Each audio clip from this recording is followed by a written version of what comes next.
Hello বন্ধুরা, সবাই কেমন আছেন? আশা করি সবাই ভালো আছেন। আমি এখন আছি মুটকিভাঙ্গা সেতুতে। আর এই মুটকিভাঙ্গা সেতুটি ময়মনসিংহ এর চায়না মোড়ে অবস্থিত। ময়মনসিংহ ব্রিজ থেকে একটু দূরে গেলেই আপনারা মুটকিভাঙ্গা সেতু পেয়ে যাবেন। সেতুটার কিন্তু আশেপাশের ভিউটা খুব সুন্দর। রাতে হয়তোবা আপনাদেরকে তেমন দেখাতে পারছি না, কিন্তু মুটকিভাঙ্গা সেতু আসলেই মুটকিভাঙ্গা সেতুর মতো দেখতে। তো যাই হোক, আমি এই মুহূর্তে আছি ময়মনসিংহ ময়মনসিংহ গৌরীপুরে যাচ্ছি। তো এই মুহূর্তে আছি চায়না মোড় পার হয়ে, মুটকিভাঙ্গা সেতু পার হয়ে আমি সোজা চলে যাচ্ছি শম্ভুগঞ্জের দিকে।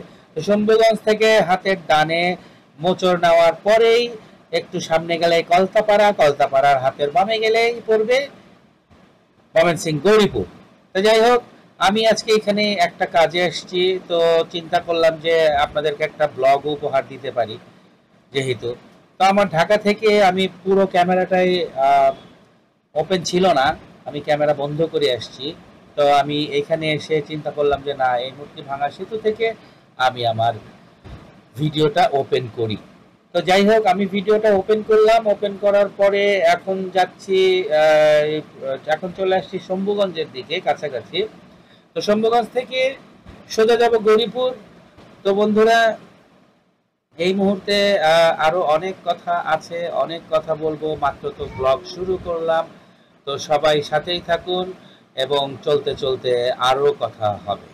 এই মাত্র চলে আসছি শম্ভুগঞ্জ। এখন শম্ভুগঞ্জ থেকে যাব গৌরীপুর। তো যাই হোক, আজকে আসলে অনেক প্রেশার ছিল, অনেক কাজের যন্ত্রণায় আর ভাল লাগতেছিল না। তো এই কারণে আর ভিডিও করতে পারিনি। তো এখন চিন্তা করতেছি যে লেট তো এমনিও হয়েই গেছে, দেরি হয়ে গেছে গৌরীপুর আসতে আসতে। তো যাই হোক, আরও হয়তোবা 20-25 মিনিট লাগবে আমার গৌরীপুর পৌঁছাইতে। তো ততক্ষণ আপনাদের সাথে চিন্তা করি যে একটু কথা বলে নিই, এই কারণে ক্যামেরাটা ওপেন করে আপনাদের সাথে কথা শুরু করে দিলাম। ওয়েট ওয়েট ওয়েট, ম্যাপটা একটু ওপেন করে নিই। এখন ও ম্যাপটা ওপেন করে স্ট্যান্ডে মোবাইলটা রেখে তো বাইকটা চালাবো। ম্যাপ দেখে দেখে বাইক চালাতে বা গাড়ি ড্রাইভ করতে মজাটাই খুব আলাদা, খুব সুন্দর লাগে, খুব ভাল লাগে। মানে আমার কাছে ভাল লাগে, আর কার কাছে কেমন লাগে জানি না। তবে ম্যাপ দেখে দেখে গাড়ি চালাতে গেলে এটা একটা মানে একটা আলাদা মজার ব্যাপার। তো চলুন ম্যাপ দেখে দেখে গৌরীপুর চলে যাই। আমি গৌরীপুর চিনি, কিন্তু তারপরেও গৌরীপুর চলে যাই ম্যাপ দেখতে দেখতে। বন্ধুরা, ম্যাপ দেখতে দেখতে অনেক দূর চলে আসলাম। তো যাই হোক, আজকে রাতে তো আর কোনো ভিডিও টিডিও করতে পারবো না। ইনশাল্লাহ আগামী দিন সকালে এই ব্লগটি নিয়েই আপনাদের সামনে আমি হাজির হচ্ছি, আপনাদের প্রিয় বাইকার শুভ রাজদা বাইকার। তো যাই হোক, আমি আগামী দিন ভিডিও নিয়ে আবার আসতেছি আপনাদের সামনে, আপনাদের কাছে হাজির হচ্ছি ইনশাল্লাহ।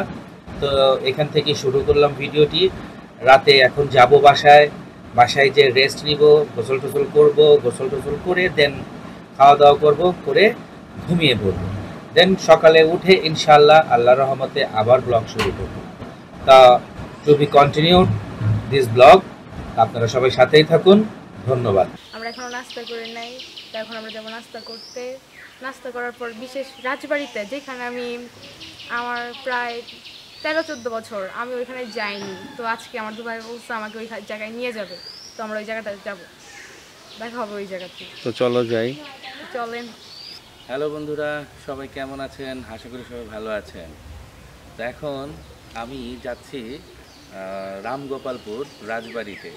আপনাদেরকে আবারও সেই রাজবাড়িতে নিয়ে যাচ্ছি, একটু ঘুরে আসি। আর আপনাদেরকে গতকালকে বলেছিলাম রাতে যে অনেক রাত হয়ে গেছে, এখন আর ভিডিও করা যাবে না। আমি ঢাকা থেকে ময়মনসিংহ কী বলো এটাকে, এই মুটকিভাঙ্গা সেতু, ওইখানে এসে ক্যামেরা ওপেন করছিলাম। ঢাকা থেকে ময়মনসিংহ পর্যন্ত ক্যামেরা ওপেন করেছি। তো যাই হোক, বলছিলাম যে ভিডিওটা কন্টিনিউ হবে, আপনারা দেখেন এবং আমার সাথেই থাকেন। সবাইকে অসংখ্য ধন্যবাদ। আমাদের প্রিয় মাতৃভূমি বাংলাদেশ খুবই সুন্দর, অপরূপ। যে প্রাকৃতিক সৌন্দর্য বাংলাদেশের, তা মানে অতুলনীয়। তো আমার কাছে যেটা মনে হচ্ছে যে বাংলাদেশের যে প্রাকৃতিক সৌন্দর্য, আমরা চাইলে আমাদের দেশটাকে একটা পর্যটক দেশ বানাতে পারি। কিভাবে বানাতে পারি? আমাদের সমন্বিত মানে আমাদের সকলের চেষ্টায় আমরা এই দেশটাকে একটা পর্যটন নগরী বা একটা পর্যটন দেশ হিসাবে আমরা আর বাইরের যারা বিশ্বের মধ্যে অন্যান্য যে কান্ট্রিগুলো আছে, দেশগুলো আছে, আমরা আমাদের দেশটাকে এমনভাবে সবাই মিলে যদি আমরা আমাদের প্রাকৃতিক সৌন্দর্যটা তুলে ধরি বিশ্ববাজারে, তাহলে দেখবেন যেমন শ্রীলঙ্কাতে মানুষ যাচ্ছে বেড়াতে প্রাকৃতিক সৌন্দর্য উপভোগ করতে, আমাদের বাংলাদেশটাও কিন্তু কম সুন্দর না। আল্লাহ পাকের অশেষ রহমত আছে আমাদের দেশের উপর। তো আমি যেটা বলতে চাচ্ছি যে আমাদের মানে সবার মিলিত চেষ্টায়, আমরা সম্মিলিত চেষ্টায় আমরা ইচ্ছা করলে পারি আমাদের দেশটাকে বিশ্বের প্রত্যেকটি দেশের সামনে তুলে ধরতে।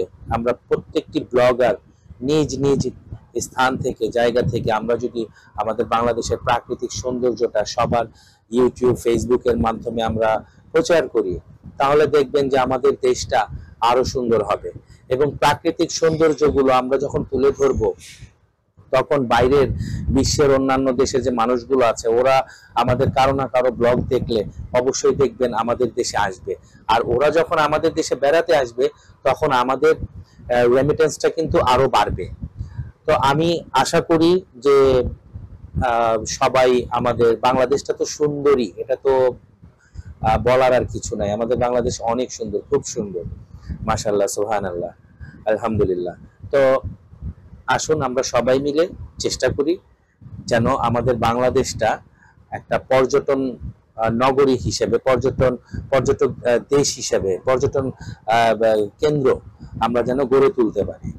তো সকলকে ধন্যবাদ। এই মুহূর্তে আমি যাচ্ছি আমার শালীকে নিয়ে রাজবাড়িতে, গৌরীপুর রামগোপালপুর যে রাজবাড়িটা আছে ওইখানে যাচ্ছি। নিশিতা কখনোই রাজবাড়িতে যায় নাই, কারণ ওর একটাই কথা যে আমি আমার পরিবার ছাড়া কখনো কোথাও একা যাব না। তো এইটা খুব ভালো একটা সাইন, খুব ভালো একটা দিক, কারণ ও মেয়ে মানুষ, ও আমাদের সাথেই সবার সাথেই যায়।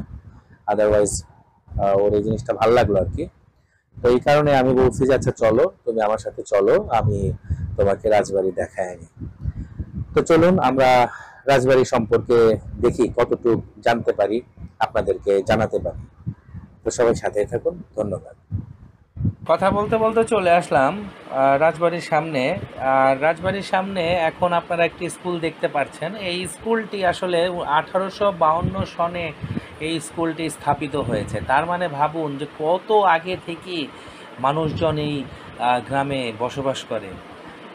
তো তখন এই পুরো শহরটাই, ময়মনসিংহের যে মানে রামগোপালপুর এরিয়াটা, এখানে নিশ্চয়ই মানে একটা জঙ্গল ছিল। এখন যেমন জঙ্গল সুন্দরবন, তখন মনে এই জায়গায় এরকমই কোনো জঙ্গল ছিল। আচ্ছা যাই হোক, ওই কথায় যাচ্ছি না, চলুন আমরা এখন রাজবাড়ির ভিতরে যাই। তো আমরা রাজবাড়ির ভিতরে চলে আসলাম। এখন আপনাদেরকে যেটা দেখাচ্ছি, এইটা হলো রাজবাড়ির একটি ফটক, এবং এই ফটকটির উপরে আছে দুটি সিংহ।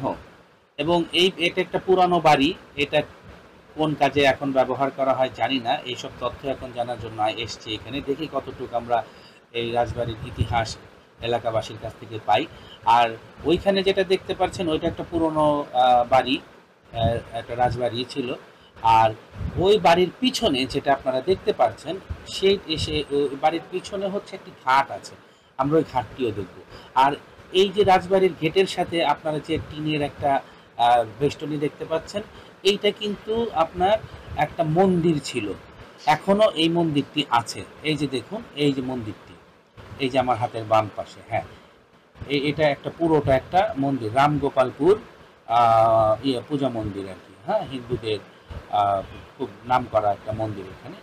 তো যাই হোক, আমি এখন বাইকটি ঘুরাচ্ছি, আমি এখন ওই ঘাটে যাব। তো চলুন আমার সাথেই থাকুন।